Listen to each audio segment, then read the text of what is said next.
All right, peeps, on today's episode of the Kung Fu Genius, the genius will be answering all sorts of hot nonsense from Patreon. Lots of gems, lots of how much did Bruce Lee sleep, lots of Yip Man 10, The Reckoning.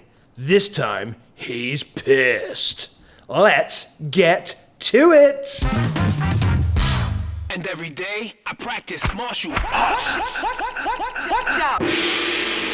Yo, Mikey, how you doing, man? I'm doing great, Seagung. How are you? Good. It's good to be here. Great to be here. This feels like this is practice for a few months from now when we're in Hong Kong and we do a Hong Kong-based episode of the Kung Fu Genius, just the two of us, because Dre doesn't want to come. Yeah, that guy, suburban dad. Yeah, Lamus and Seamus. Yeah, I've actually been really thinking about that Hong Kong podcast a lot, trying to work out the technical logistics to make it sound super good while still getting the like Hong Kong skyline and everything, vistas, all that kind of stuff. Like it's going to be pretty fly, and if we can, I think we should fit two in.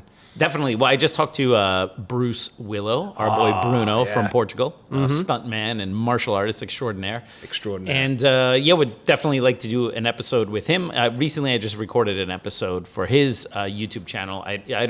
It might be out by the time this episode comes out. It's not out yet at this moment. Yeah. But he's coming to Hong Kong with us, and so we talked yesterday about shooting a lot of footage in general while we're in Hong Kong, almost like a travel log and like a video log, and then do some KFG stuff and do some martial art choreography stuff. So nice. Yeah, super excited about that. But would be way cooler if Dre came, but he's like, nah. Oh yeah, he's got to be in Jersey. He's got to be in Jersey. Who picks Jersey over Hong Kong? Seriously. Who picks Jersey over anything? Exactly. But anyway, for those of you who want to support the Kung Fu Genius podcast, the best way to do that is on Patreon, patreon.com/the Kung Fu Genius. For as little as $5 a month, you can get access to episodes early.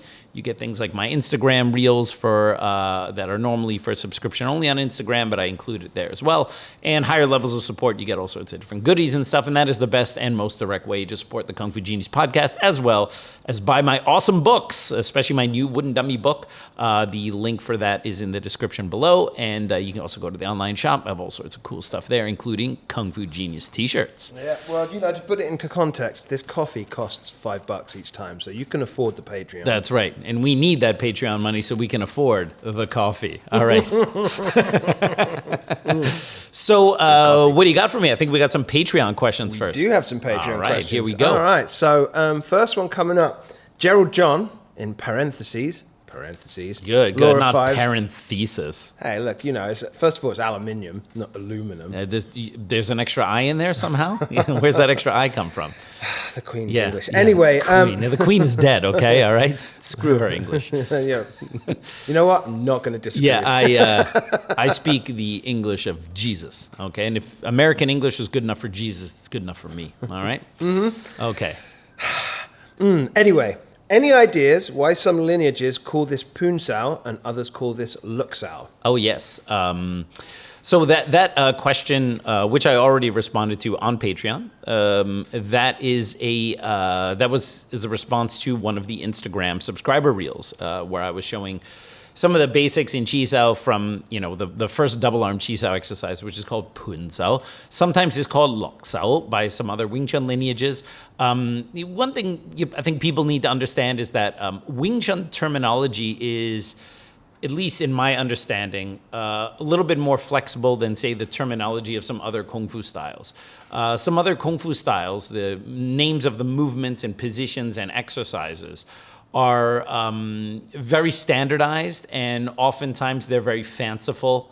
It's not a spinning back kick, it's the dragon whips its tail, you know what I mean? So they have these like very fanciful names, like the supporting the pillars of heaven, like they have these really romantic, poetic sounding names.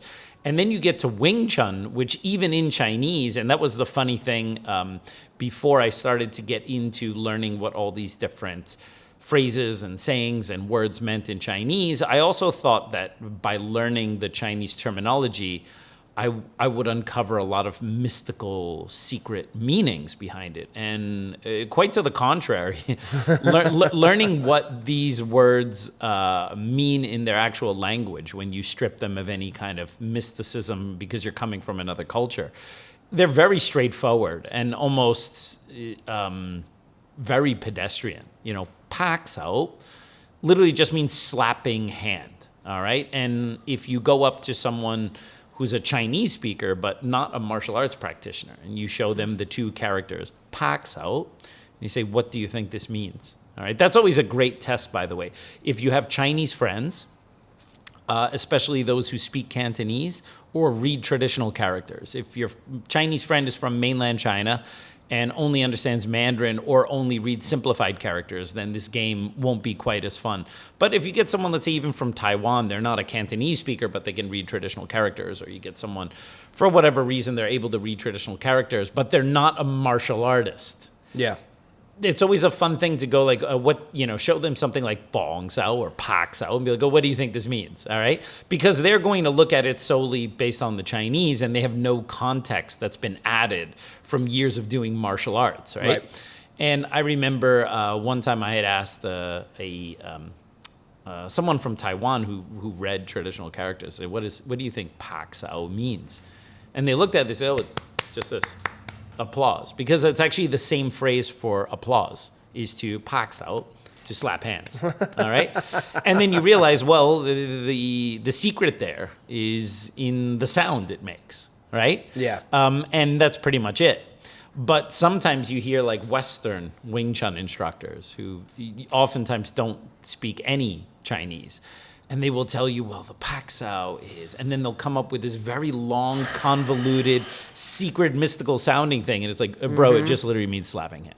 It just means you take your hand and slap it, all right? How you use it in practice, that has a lot of nuance, right?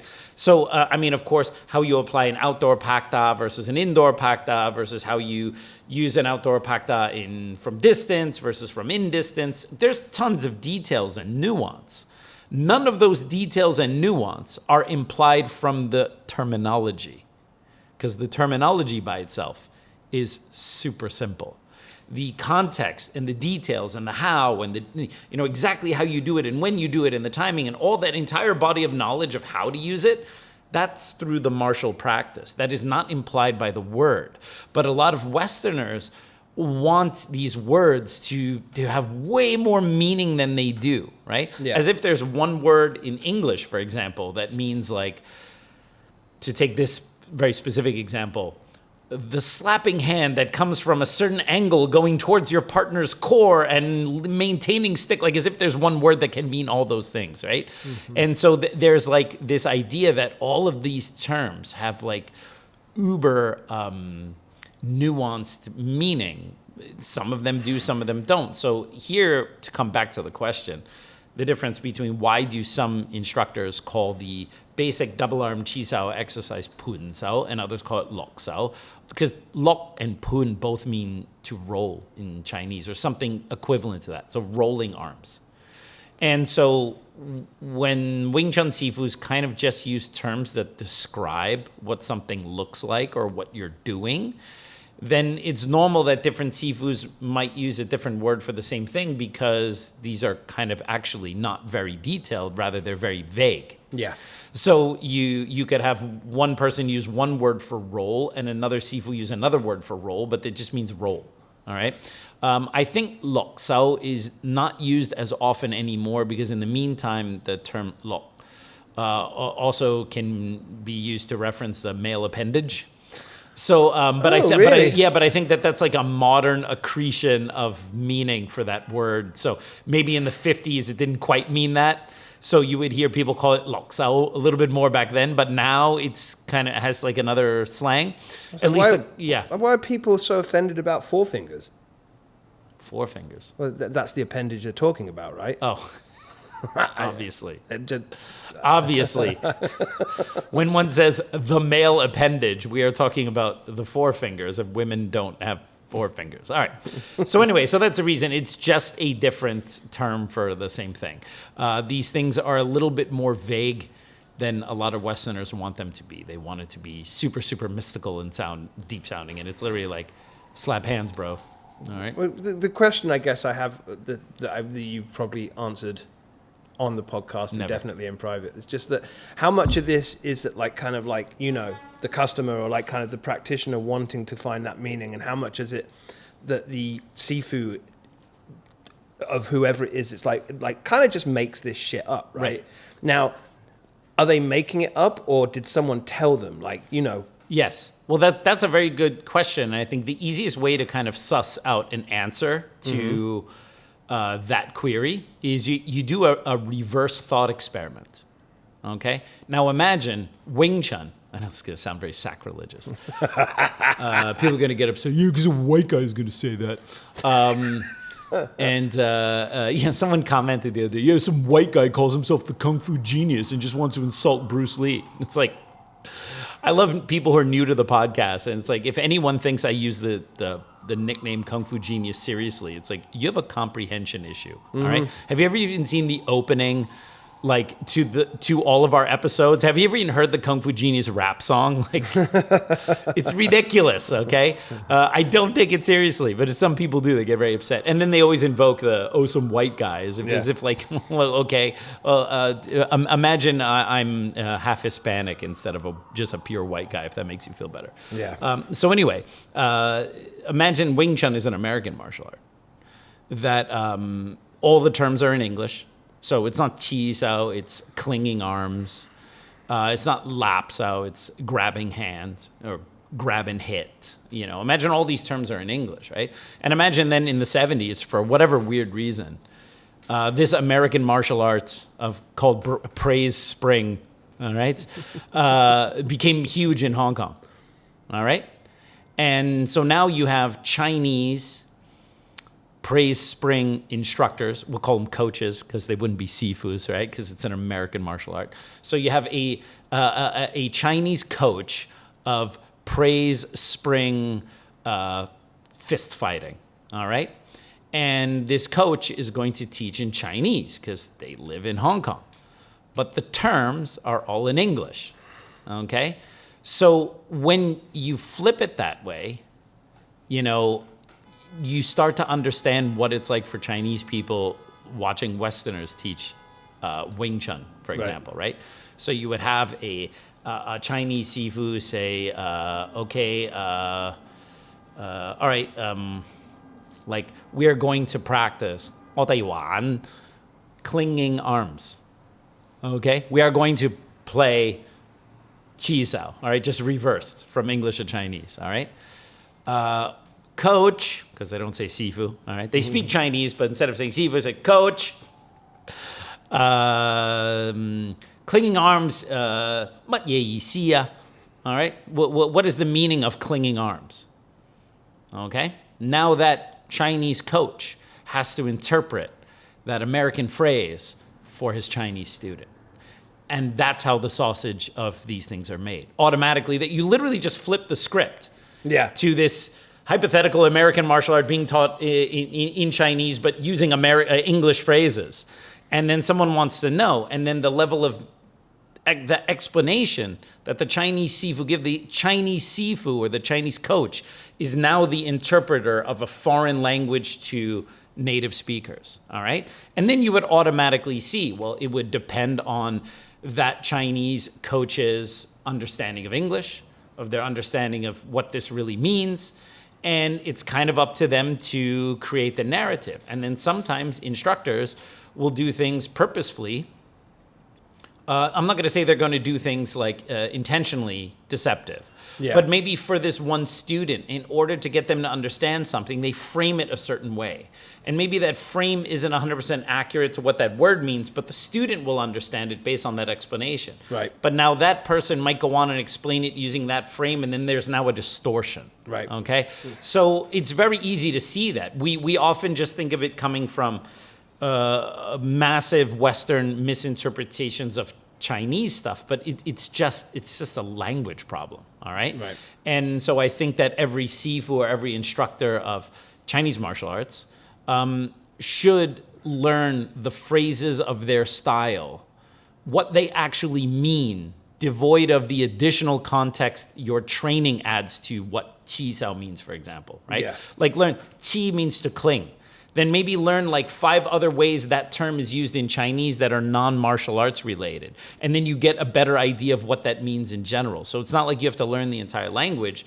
It's just that you can maybe go into the stuff that you are using regularly and make sure you're not misappropriating that. Having said that, a lot of Western Wing Chun sifus, just to keep it in my own wheelhouse, they just make shit up. Yeah. They just make shit up. Because look, if you don't know something, all right? Like a student asks you, Sivu, what does this mean in Chinese? All right? And let's say you don't know the answer. I mean, it can happen to me. There's a lot of things I don't know in Chinese. Student asks me something I don't know. I tell them, all right? You have 2 choices, all right? You can either admit you don't know or you make shit up, all right? And people have a really hard time understanding that the position of I don't know is an intellectually honest position. No matter how much of an expert you are in any field, there are many things you don't know. And even if you are an expert, let's say you're an expert in history, but you're an expert in Greek history, ancient Greek history, and then someone asks you a question about Spanish history. Mm-hmm. Well, you might know something about it because it's kind of your wheelhouse in general, but usually that historian will say, I'm not an expert in Spanish history. But what they're going to hedge it and put caveats and warnings to like, all right, I know something about that because I've read a few books, I studied it in college, but I'm not a specific expert in this. Yeah. So you have to defer to an expert on that. But here's what I think, and it would be housed and couched with this big caveat. Very rare that a Western Wing Chun sifu will do that. Right. Where they'll go like, well, I don't actually know what that term means because I don't speak Cantonese. This is what my teacher told me, and this is what I understand of it. Or they can just say the intellectually honest thing. I don't know, but let me see if I can find that answer for you. Yeah. But most don't take that route. They don't go the intellectually honest route of saying, well, I don't know, or maybe let me go find that out. You can either admit you don't know, or option B, you make shit up. And unfortunately, I think a lot of people go for option B. Right. So anyway, what else we got from Patreon? Okay. Well, I like that. So many people are confused about basics in Wing Chun Chi Sao. Some view it as a collection of moves, and masters confuse their own students by talking of principles and concepts without telling them what's what. The 15 Chi Sao Fundamentals is my attempt at explaining Wing Chun Chi Sao from a perspective of principles, but also with the basic techniques required to express those principles. It shows the framework for Hong Kong Wing Chun Chi Sao, in particular, the training of Pun Sao and Lap Da. This is necessary training before going on to the higher and more spontaneous expressions of Chi Sao. Right now, if you use the code KFG Chi Sao, you can get a signed copy of my book for the price of the unsigned one. Click on the link in the description below and use the code KFG Chi Sao at checkout to get a signed copy of this full-color, over 230-page manual on the vital foundational training exercise of Wing Chun. This offer is good while supplies last, so get yours today. Anyway, so Matt. Yeah. Hey, Sifu Alex. If you were speaking to a student who had become proficient or somewhat proficient in all 3 forms, Sunim Tao, Chum Kyu, and Buji, how would you rank the forms in importance to assist him in becoming better in Chi Sao and more self-defense type fighting? That's an interesting question. As you know, and you may have figured out from doing this podcast for a couple of years, I'm often asked questions of this nature about, how do you prioritize this? How do you teach this? When do you do this? How does this relate to fighting? And these often come from Wing Chun practitioners who are maybe not from our lineage, which is totally fine. But it's a little difficult because, one, it was never the point of this podcast to use it as a trumpet to talk about, the WT lineage and the WT that I teach. Of course, it comes up quite regularly because it is the Wing Chun I teach. It is the Wing Chun that I do. It is the Wing Chun that I have the most experience with. But it was never my intention, maybe much to the chagrin of some of my podcast listeners, to teach Wing Chun on this podcast. Yeah. This is a discussion podcast where we talk about things. It's not a podcast where I go like, this is the correct way to do Bong Sao. If you want to learn how I do things, I have online training with me on Zoom. We have videos, tutorials, all that kind of stuff. So what ends up happening is we end up getting these really well-intentioned questions that come from a completely different perspective of teaching Wing Chun than what I have. Yeah. So so I often I'm in a weird situation where I have to either defend a way of how Wing Chun is taught that I don't teach, which is kind of the framework of this question, or I have to say, well, all of this is not the way I do it. This is how I do it. Right. And it's not really my intention to tell people the way they might have learned Wing Chun is not correct or something like that. Yeah. We don't have this problem in WT. And I'm not saying that as someone, like, I'm not saying, oh, WT is better than the other styles. There are a lot of other Wing Chun styles that have a very intelligent teaching progression. I think Wong Sun Leung Wing Chun is a really great teaching progression. I think certain lines of Hokkam Ming Wing Chun have a good teaching progression. Moyat's got a good teaching progression. What you get out of that is kind of your mileage may vary. But there's this kind of idea in Wing Chun that kind of floats around that you just learn the forms and the applications in the Chi Sao are kind of taught willy-nilly by osmosis. So like you have some people that they teach you nothing but forms and then you start Chi Sao. They have some that start you on Chi Sao day one while you're learning the forms. They have some that make you do the Sunam Tao for a year before you even do anything with another person. So the problem is that Wing Chun has unfortunately, or fortunately, I mean, depends on how you look at it, become a suitcase term that can mean so many things.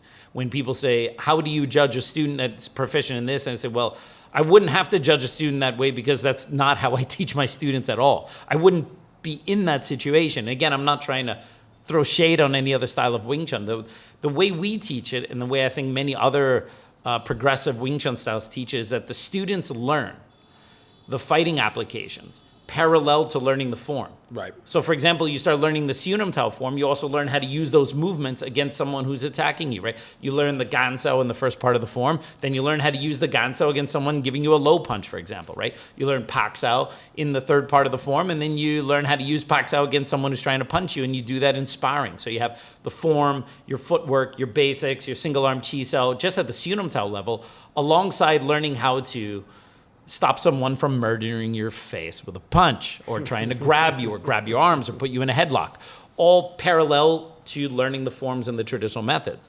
Then you learn Cham Kyu and you start learning double arm Chi Sao step by step. And we have a very step-by-step program where we show you how to do basic Chi Sao ideas and then we show you how to apply it in Go Sao and in fighting and then how to translate this stuff into fighting skills. So I don't have this thing like, oh, all of a sudden someone has learned all three forms or the first three forms and now I have to somehow figure out how to teach them how to fight. If someone has learned the Buji form in my school and they don't know or understand how Chi Sao works in practical application, or they don't understand how to stop someone from giving them a kick or punching them or trying to tackle them, then why did I teach them the three forms? All right, so it would be a defense of a teaching system that I don't use. Right. So that's the thing. You have. What I meant earlier by suitcase term is like, for example, martial arts is a suitcase term. Yeah. Because martial arts, you have, on one extreme, you have something like, for example, Tai Chi, maybe, but even more to that Tai Chi spectrum, you have like just Tai Chi for health. Let's say Tai Chi for old people, where they're just using it to kind of stay aligned and move and get basic exercise, right? And then on the other end of that spectrum, you have mixed martial arts, or you have like the Dog Brothers. Do you know the Dog Brothers? Dog Brothers. Yeah. The Dog Brothers are like too extreme even for MMA. Yeah. So the Dog Brothers are basically, they and they're from way back in the day. Right. They're not like a kind of a new thing. And they would practice stick fighting, but like for real. Actually practice it. Yeah. And then mix it in with punching and kicking and grappling and everything like that. So that's wild, all right? Mm-hmm. And so, but you have like the Dog Brothers and you have mixed martial arts and you have bare knuckle boxing on one end of the spectrum and Tai Chi for old people on the other end. Yeah. All under the term martial arts. So when someone says like, oh, will martial arts help me with self-defense? It's like, which one? If you learn Wushu, you can be a really tremendous athlete, but I don't know if that's going to teach you how to keep someone from choking you, for example, right?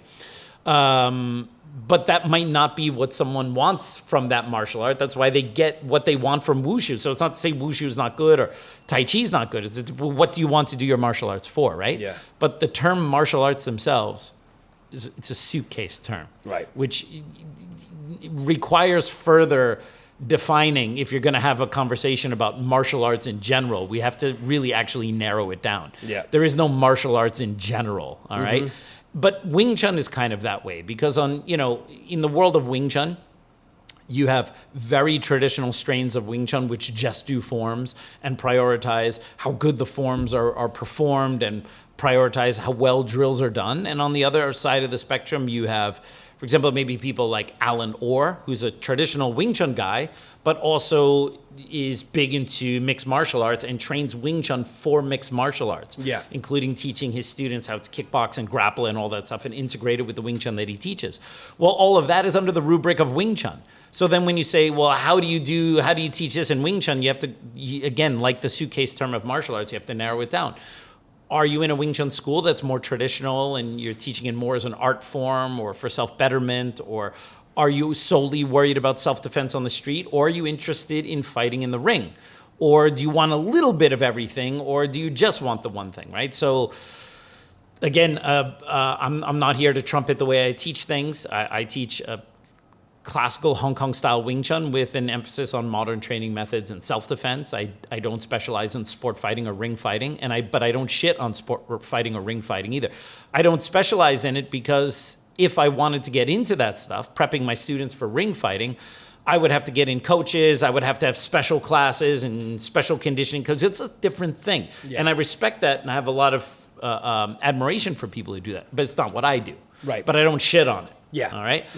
So again, now Wing Chun is also a suitcase term, and so that's why it's difficult for me to sometimes defend questions that the grammar of the question assumes I do things the same way. Yeah, I totally understand. Yeah. All right. What else we got? It's actually a little bit of a two-part, actually. Okay. It's a short second part.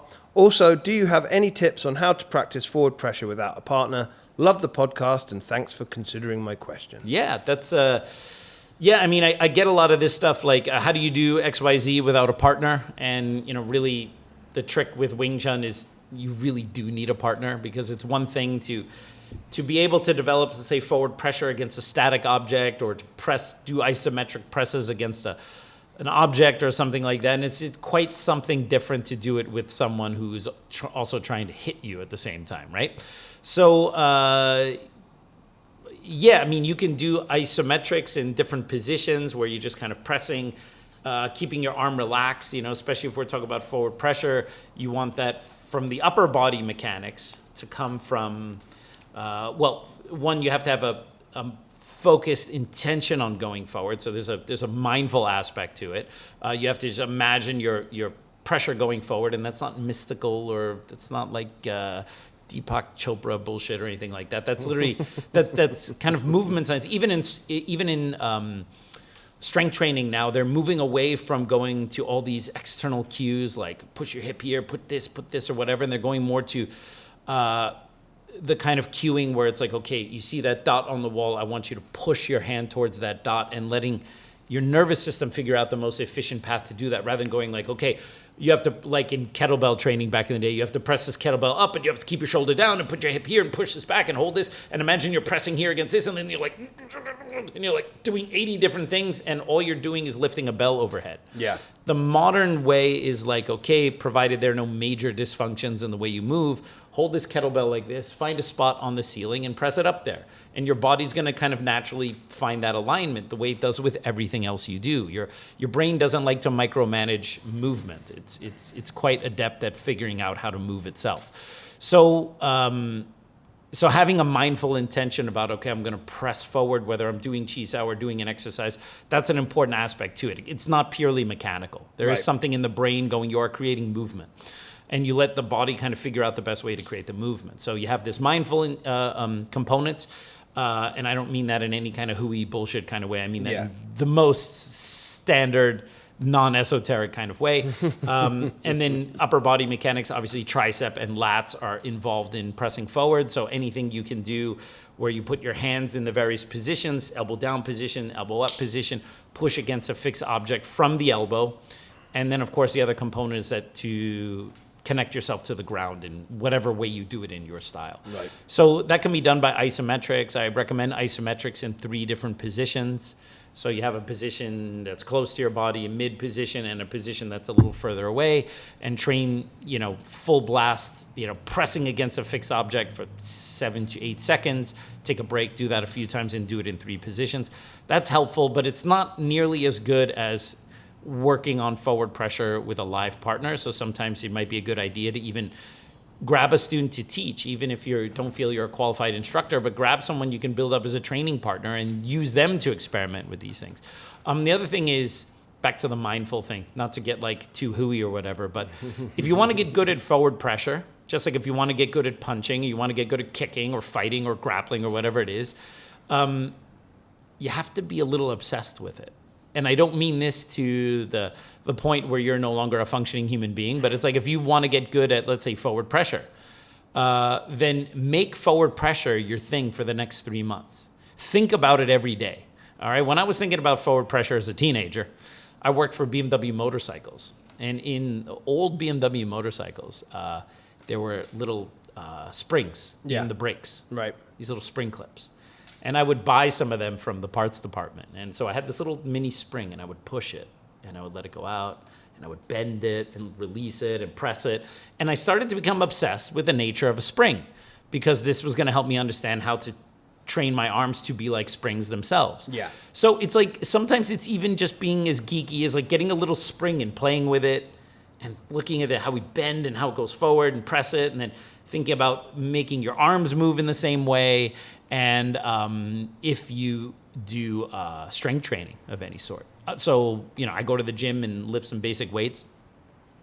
When you are on the decline, all right, so let's say you lift something up and you got to bring it back down. Well, instead of just bringing it back down and then pushing it back up again, as I bring it back down, I maintain pressure going, I maintain basically negative forward pressure. I push something, and instead of just going back here, I hold pressure on the way back. And I imagine this is someone pressing my arm, it's overcoming, but I'm still maintaining pressure. If their arm goes away, this thing would spring out right away. So you want to get good at forward pressure, get a partner, and 2, obsess about it and just think about it all the time. Because there's no other way your brain is going to change the way it behaves. Yeah.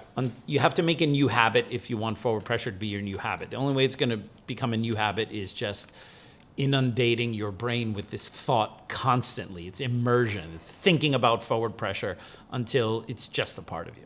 Yeah. All right, what else we got?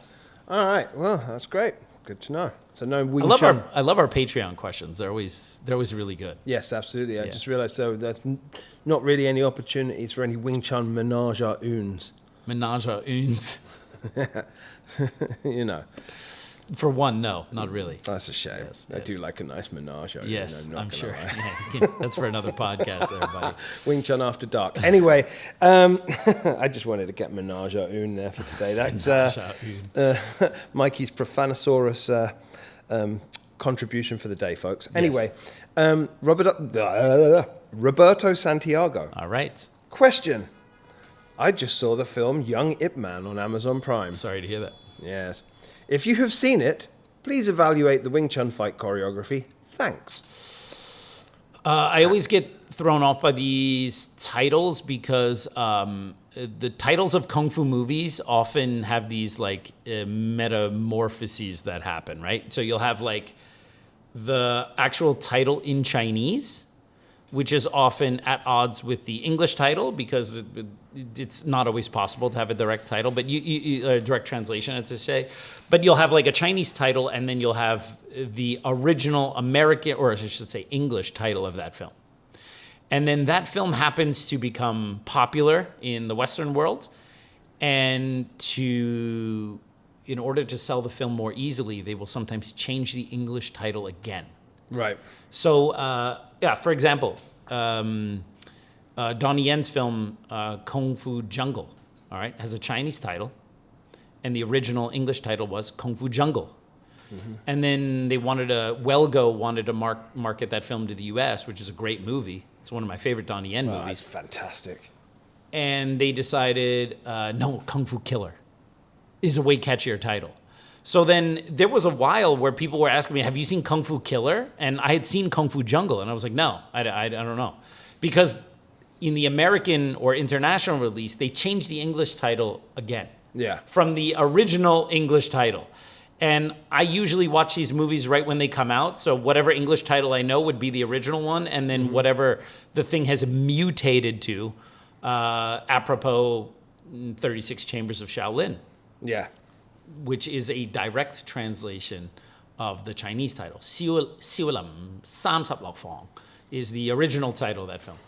But I guess in the 80s, like 36 Chambers sounds really obscure. So Master Killer, all right? So that becomes then the title of the movie. Notice it's always killer. Kung Fu Killer, Master Killer.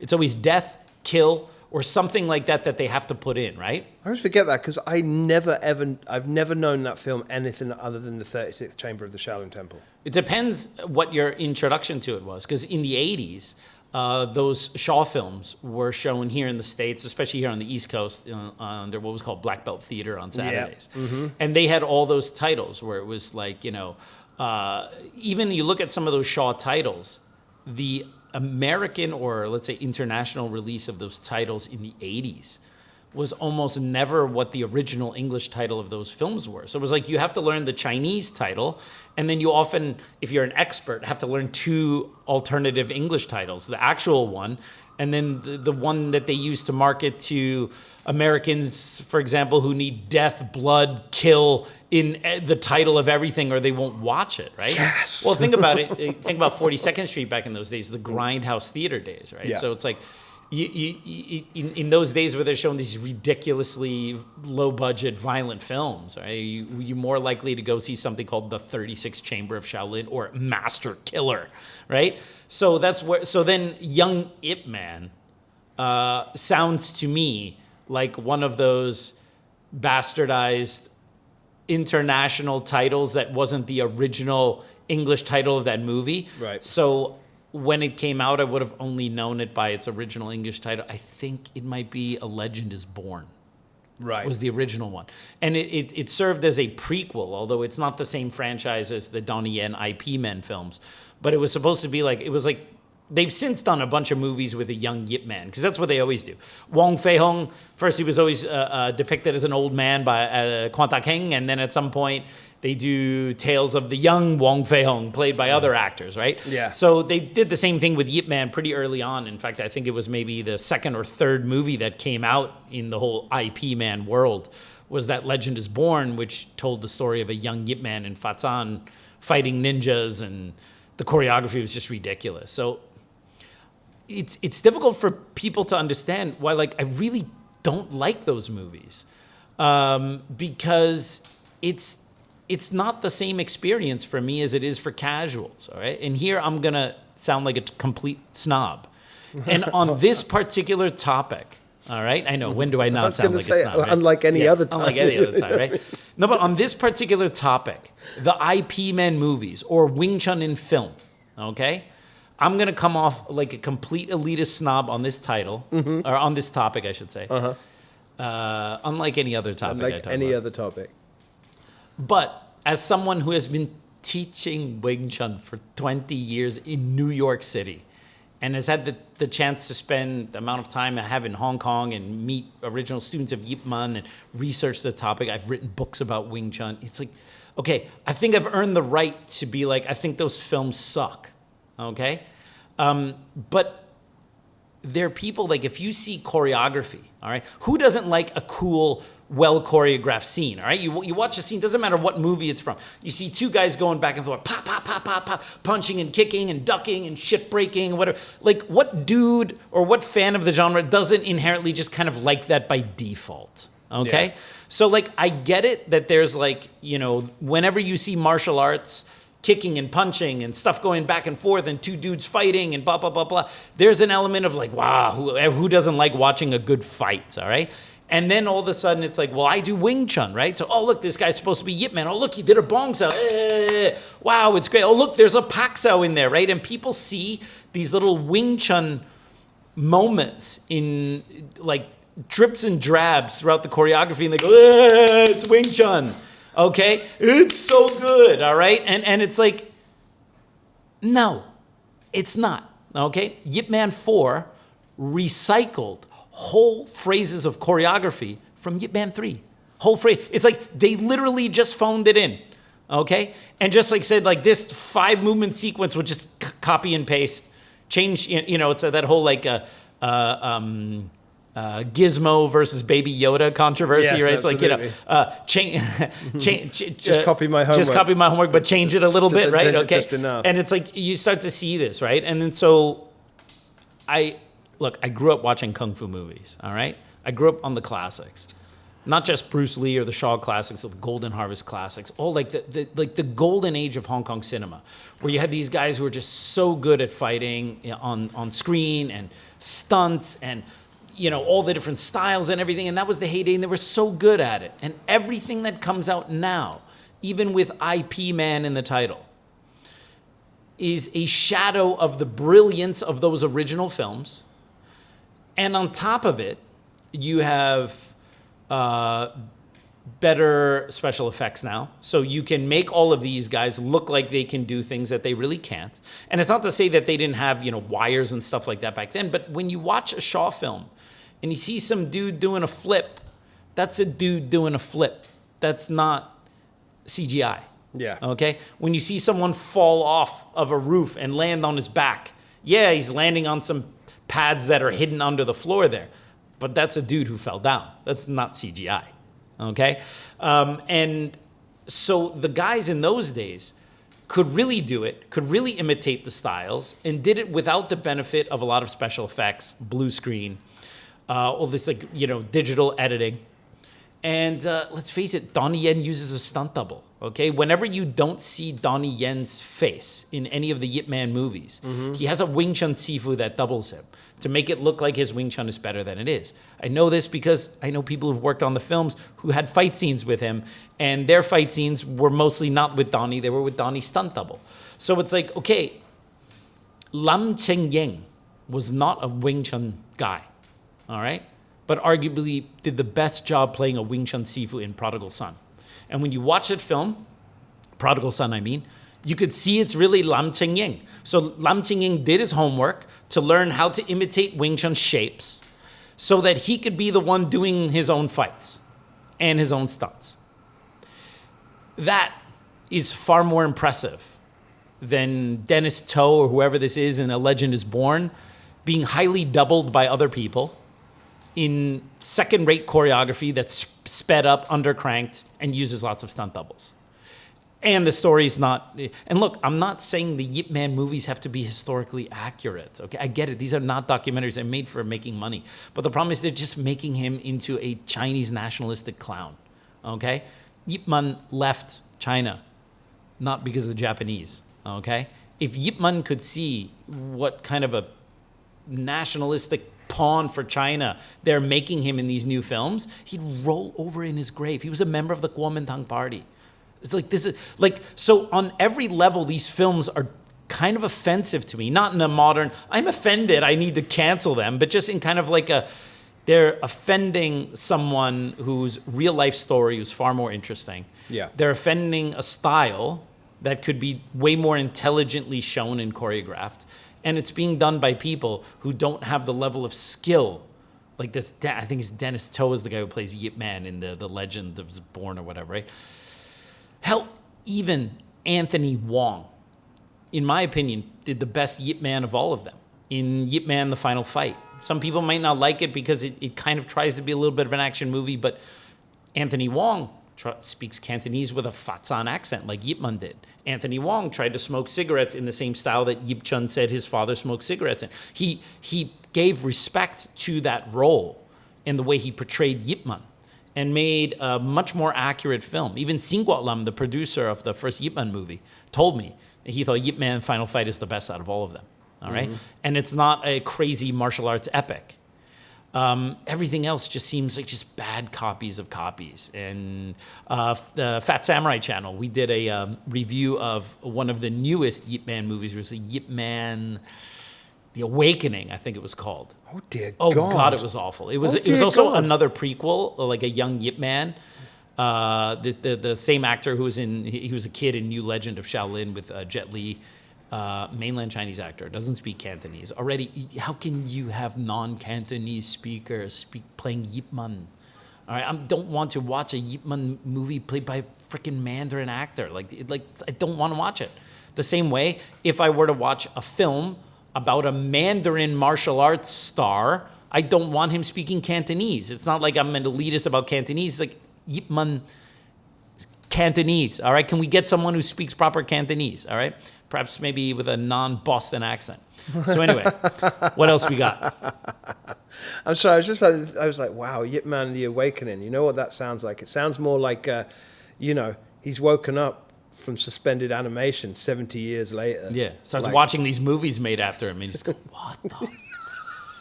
Yeah, can you imagine? That's the middle section after he's actually like come out and had to fight some people, like in this future that he's never really understand with flying cars. Yeah. And he sits down and then just like goes, oh, look at this, IP man. So, they made a movie a few years back, and when I heard the synopsis, I thought it was actually kind of an interesting story. Mm-hmm. But like a second later, after thinking that to myself, I read like the first review of it, and they said it was like the worst film ever made, and it's so bad that like even like the Wing Chun heads that are like, oh, did you see Yip Man The Awakening, which is like a total turd burglar of a film. By the way, if you guys haven't seen the Fat Samurai and Kung Fu Genius review of Yip Man The Awakening on the Fat Samurai channel, you should watch it. It's crazy. I think at some point we even had a Archie Bunker reference in there, like, Archie. It just went off the rails, right? And so Fat Samurai Preston, he's so funny, and I love doing his show. I wish I could do it more often. Just talking with him about movies and stuff is just so much fun. So but like there was this film, I forget the name of it, but it was copying like the Avengers and Justice League. So the idea was that you got these like the historical badasses of Kung Fu. And it was Fok Yun Gap, Huo Yuan Jia, from Fearless, and Wong Fei Hung, I think. Yip Man, I think Chen Zhen, who's the character from Fist of Fury. And maybe Bruce Lee, or maybe the Chen Zhen was like the Bruce Lee like team. But it's like these four Kung Fu, like, in the case of Fok Yun Gap, semi-realistic. Fok Yun Gap, I know people get upset when I say this, the founder of the Jingwu Academy. There's a lot of evidence to suggest he wasn't actually a real person. He's just kind of made up. But like, they all come together to solve some like Kung Fu mystery. Mm-hmm. So, and they're from like slightly different epochs, like, Wong Fei Hung being like from late 1800s, and Yip Man into the 20th century, and Fok Yun Gap's early 20th century. So you have like, and then, I don't know, they go in a time machine or whatever, and then they have to go back, or they have to go in the future or something. They have some Kung Fu mission they got to go on. It's like Yip Man and Fok Yun Gap and Chen Zhen and Wong Fei Hung, like, kind of this like buddy thing. And I thought that I was like, it's ridiculous, but if you're gonna get ridiculous with Yip Man, I would rather than, instead of the young Yip Man or Yip Man The Awakening, then go all out and do like an Avenger style Yip Man with all these other famous legends of Kung Fu, and then just do something way over the top. If you're going to get ridiculous, which is what they do with all of these IP Man movies. I mean, they just announced Yip Man 5. Didn't he die in the fourth one? What are you going to do now? And the poster's ridiculous. It's a wooden dummy surrounded by like a bunch of people who are on the ground, as if the wooden dummy just beat the shit out of 10 dudes. Maybe that's what it was. Yeah, maybe it is. The wooden dummy's pissed for all the crimes committed against it in all the previous 4 films, all the bad Wing Chun done on the wooden dummy. You know what it is? He died, and he didn't get to heaven or like the afterlife because he hadn't quite finished his mission, but his soul was in the dummy. His soul goes into the dummy. Oh, it's like a child's play type thing, absolutely. Right? So like Yip Man's soul goes into the wooden dummy, right? Mm-hmm. And then all the students are there, And they go by the wooden dummy, and sometimes they swear, like, did the wooden dummy just move? Mm-hmm. It's like, no, man, you're crazy, right? And then, like, when everyone leaves, like, the wooden dummy walks out and starts murdering people. And then it comes back, and it's like they come back to the school the next day, and there's, like, blood on the wooden dummy, and they're like, did someone bleed on the wooden? No, that's kind of weird. Oh, there were, like, 10 rival kung fu schools that were all murdered last night. and people suspect, they say someone that looked like a wooden dummy. So, yeah, I can imagine. Like, look, if you're going to go ridiculous, then go all the way. But this is not respectful to his legend. I understand it's also not the point of the movies. The point of the movies is to make money, mainly to make money in mainland China. So there's only like 3 formulas for making money in mainland China for films. And so I get it. These films are actually not made for us, all right? Like legit fans of the genre or legit Wing Chun people, right? But I can still make fun of them to my heart's content. Right. Okay, so what else we got? Hey everyone, just want to let you know Wing Chun Illustrated is now offering a paperback edition through Amazon, reaching a larger global market. And no, they're not ditching the glossy magazine edition through MagCloud. You can now simply choose the version of this magazine you prefer and the one with the cheapest shipping wherever you live. Order your copy of Wing Chun Illustrated today across 12 Amazon marketplaces with free shipping for Prime members. Go and check that out. Okay, so John Rubio. Why does Wing Chun resemble Hackney's martial arts, but is a Cantonese martial art? That's a great question. By the way, John Rubio is also coming on our Hong Kong trip. He's a Wing Chun practitioner. I think he's out in the Denver or at least Colorado area. Fantastic. So, yeah, he's on the Platinum one too, so he's actually going to take a private lesson with me while he's out there. Yeah, he's a very serious Wing Chun practitioner. He's got really great questions. Well, again, with a question like this, it comes down to the terminology you use to categorize something and how much you're willing to defend it, all right? If you say Cantonese martial arts, all right, so are we talking about martial arts then that were purely developed in Guangdong province? So Guangdong is a big province of China in the south, and Guangdong is Canton. Yeah. Okay, so the Canton, I guess, is the anglicized version of Guangdong. All right, Cantonese is Guangdonghua.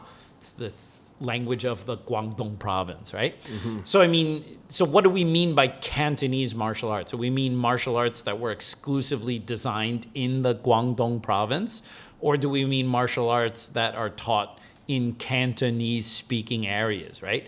So it's difficult to defend any martial art, even Southern martial arts, as a Cantonese martial art, because the majority of the Southern martial arts, which I suppose some people would label as Cantonese, although Canton is not the only southern region of China, the neighbor to Canton is Fujian. And from what we understand, most of our quote-unquote Cantonese or quote-unquote Southern martial arts actually come from Fujian, all right? They come from, most likely from either from or an offshoot of white crane, all right? And so it can be theorized. I'm just saying it can be. I'm not saying I agree with this. I'm kind of agnostic on it. That Wing Chun, meaning eternal spring, not praise spring, Wing Chun Bak Hok, eternal spring white crane, is the original martial art. It is the original. If there's a such thing as Southern Shaolin, there's a lot of evidence to indicate that's probably actually the white crane, because the white crane is the seed for so many martial arts. So many martial arts in the South have that white crane seed in it, whether it's in specific forms like samchin or just the look and the shape of the arms, the ideas, the techniques. And that also obviously went over to Okinawa, and you can see in the sanchin form of Okinawan karate, it is the samchin of white crane, right? Right. So it's difficult to say that any of our martial arts, whether it's Wing Chun, Hong Kong, or whatever, are Cantonese when we so obviously have Fujian roots in our styles, all right? I mean, if it could be proven that Wing Chun or many of these martial arts have no connection to Fujian white crane, I would be very interested in seeing that, because the evidence is pretty overwhelming that we all kind of come from, we are all somewhat white crane, All right, we come from that, right? And we're talking about the eternal spring. It's the southern white crane, not the northern white crane. This is, of course, a northern white crane, which is unrelated to the southern one, right? So I wouldn't say that I wouldn't say that Cantonese martial arts. I would use that more colloquially in martial arts that are taught in Cantonese-speaking areas that are mostly southern. Right. But I don't really think that Cantonese martial arts is a category, okay? Southern martial arts is. And so if we all come from White Crane, which, by the way, is from the neighboring province of Guangdong, then automatically we cannot really say we're purely Cantonese when we kind of almost admit tacitly that our root comes from the neighboring. It's like saying, yeah, we're New Yorkers, but our slang comes from Jersey, right? Again, Jersey coming back. It's always Jersey coming back, right? It's like, yeah, okay. New York might be Hong Kong, might be Canton, all right? But Fujian is New Jersey, all right? So basically, it's like Frank Sinatra, New York, he claimed him, but he's actually from Hoboken. Exactly. You know. So the Hakka people are a nomadic tribe of people. That's actually what Hakka means. Hak means to invite, or guest. Yes. All right? And Ka is like family. So these are like the guest people because they were nomadic. And Hakka people had their own martial arts, but it seems that at some point the Hakka people went through Fujian and picked up White Crane, and that blended in with their indigenous martial arts, and they brought it to the Guangdong area. So there really can't be Cantonese martial arts. And it's pretty obvious why it looks like Hakka stuff, because most likely the Fujian stuff we have isn't even purely Fujian. It's Fujian by way of Hakka Chinese that brought it to the Canton area. So there's obviously going to be Fujianese influence in many southern, quote-unquote, Cantonese martial arts, and there's going to be Hakka influence in them, even if they are not strictly Fujianese or Hakka martial arts. That's going to be in there because none of these martial arts developed in a bubble. There's so much.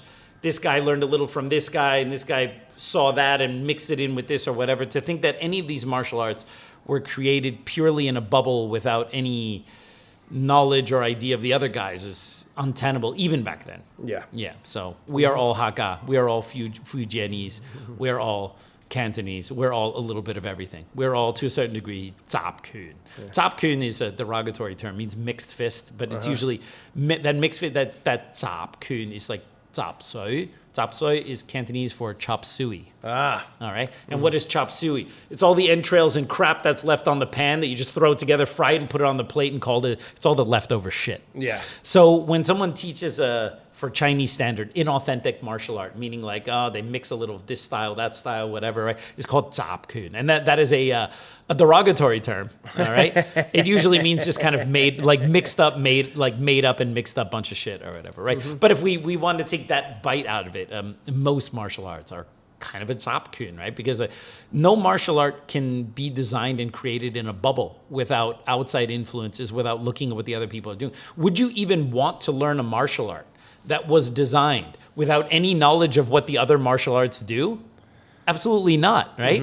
So when you frame it that way, people are like, yeah, no, of course. Like you would be happy to know that the founders of Wing Chun would know what the Hong Kong guys were doing or the Choi Lei Fut guys were doing so that they can design stuff to fight against it, right? Like when you think of it that way, everyone's like, yeah, of course, I would be very happy even if maybe some of the founders were from those styles because they would know all the inside secrets of those styles and then would be able to formulate a new way to fight against it, right? When you think of it that way, that is a much more logical, better choice for creating a martial art. But on the hard drives of most martial artists, they think that all of these were created in bubbles in separate tribes. Right. And it's like, if that were true, that would actually be terrible. Yeah. Because then how would you know if any of your stuff even worked or what the other guys were doing? So we're all a little Zap Kun. All right. As much as people want to pretend that this stuff is pure. I mean, look, the founder of Wing Chun had to have been from another style. How would you know that there was a problem with traditional martial arts and you needed to create a new refined way of using it if you didn't know some other martial arts? Yeah. You just got hit by lightning one day and was like, I know all the answers to Shaolin Kung Fu and here they are and I'm going to call it Wing Chun. No. The founders had to have had knowledge or come from other styles, which meant that the founders of any martial arts style, traditional Chinese martial arts style, was a heretic of whatever style they came from. Yeah. They were a rebel. They were someone that broke away. Yeah. No Chinese martial art could have been created without the help of someone who broke away or apostatized from some other style. Mm-hmm. But the moment that new style is created, then you're not allowed to rebel or you're not allowed to be innovative anymore. It's like only the founder was allowed to be innovative, and the followers have to follow to a T.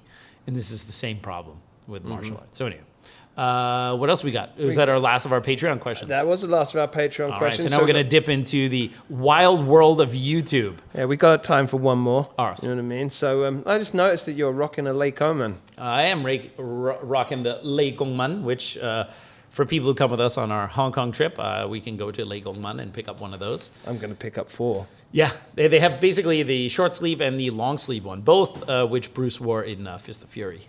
He in one scene he wears a long sleeve one, and then later is a short sleeve one. I like the short sleeve with the cuff. And there's also a short sleeve with the cuffs, and there's short sleeve without. But Bruce Lee had short sleeve with the cuffs. So this is the actual one you want, and this is the same company. They got the stamp in there.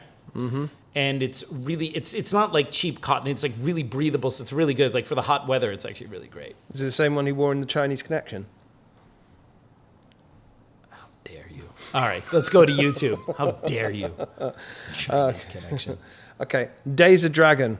What would you call your great uncle? Personally, I called mine Steve. My great uncle is George. Yeah. Yeah. Or Jorge, because he's Cuban. All right. Okay. Seriously though, I was keeping with the tip of like kind of movies and stuff, which I think we've kind of done. Oh, wait, hold on. I can give a serious answer to that question. Yeah, you probably should.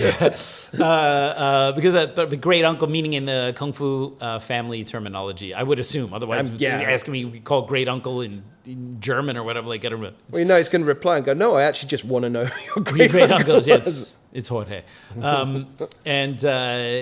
I did a video very early on in the pandemic, absolutely. which the not so complicated Kung Fu family tree.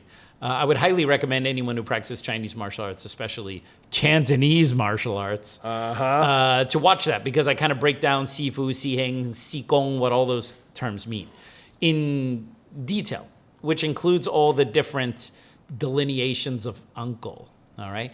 So in Chinese families and the Chinese Kung Fu family is just an extension of the type of family terms you would use at home. It's not the same exact ones. Yeah. But the way that the Kung Fu family terminology is set up, like the hierarchy within a Kung Fu school, is based on the same model of like normal family trees in Chinese culture.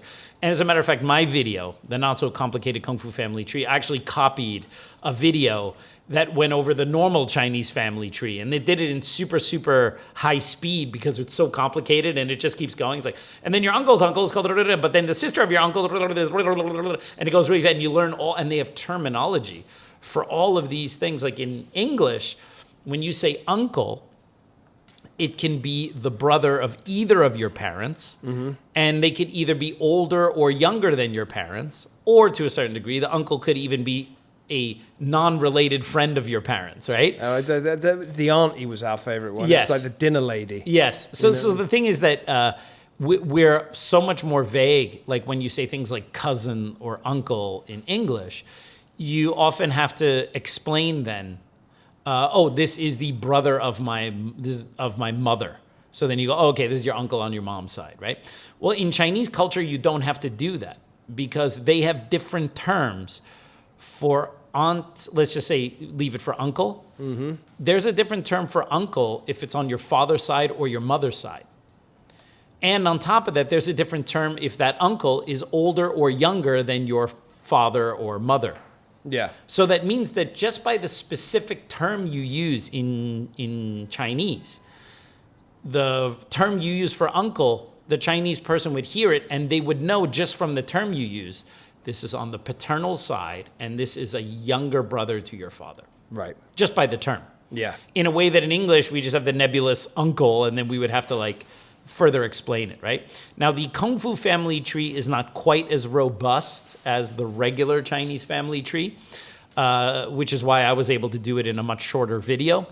But we do have some distinctions, all right? So uncle is usually the older or younger kung fu brother of your sifu. Your sifu being kind of somewhat of a patriarch father figure, right? And your sifu, your teacher, your father figure in martial arts, has most likely older kung fu brothers himself and younger kung fu brothers. Yeah. Okay? So the question is, well, what do you call an older kung fu brother of your own sifu? Because that person is not your sifu, and they're senior to your sifu, but they're not your sifu. So what do you call them? Well, that person is uncle. That is an older uncle, and you would call them sibak. Sibak is anyone who's an uncle, an elder brother of your sifu. But then your sifu probably has people who started after him. And they're also your uncle, but they're younger in the Kung Fu family term than your sifu, and they're sizok. So that's why if I said sizok, someone knows, a Chinese person would know, the younger brother of your sifu. Or sibak, the older brother of your sifu. Very, very clear, right? But now his question was great uncle. So I'm just going to assume he's asking about the ones one generation higher than your sifu, okay? Because sibak and sizok are the general terms for older and younger uncle, respectively, in relation to your own sifu. But now if we go to your sigong, all right, your sifu, your sigong also has older and younger brothers, all right? And they would, I suppose, be your great uncles, all right?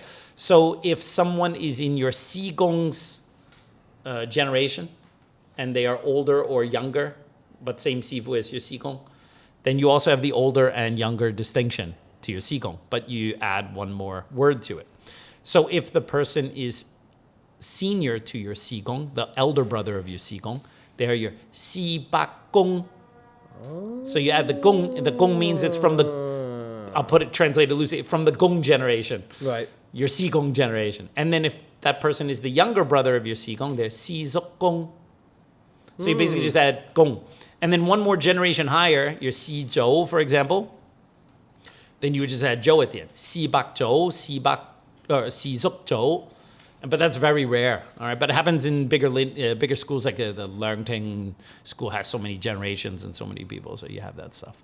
So yeah, that is a great uncle. So we have time for a quick one? Yeah, sure. We can have a quick one. You know what I mean? Here it comes. We'll do that. Well, that's a comment. We'll save that one for the next one, just because I have thoughts. But anyway, yeah, which one? Dimitris Laus. I don't know if I pronounced that correct, but I think he might be German. Might be German? Oh, wow. Are you going to... Okay. So see how... Interessant. Wie viel Bruce Lee hat geschlafen? Oh, the question is German. Wie viel hat Bruce Lee geschlafen? Yeah, wie viel Bruce Lee hat geschlafen? That's what's written down here. Wow. How much did Bruce Lee sleep? Is that before or after the cocaine? Bada bing! And that's all I got to say about that. All right, everyone. Well, I hope you enjoyed that episode of the Kung Fu Genius. As always, don't forget to subscribe to the Kung Fu Genius. Hit that bell for notifications. If you have any questions that you want me to answer on a future episode of the Kung Fu Genius podcast, put those in the comments below. And as always, I'll see you guys next time. Word is I'm a kung fu genius.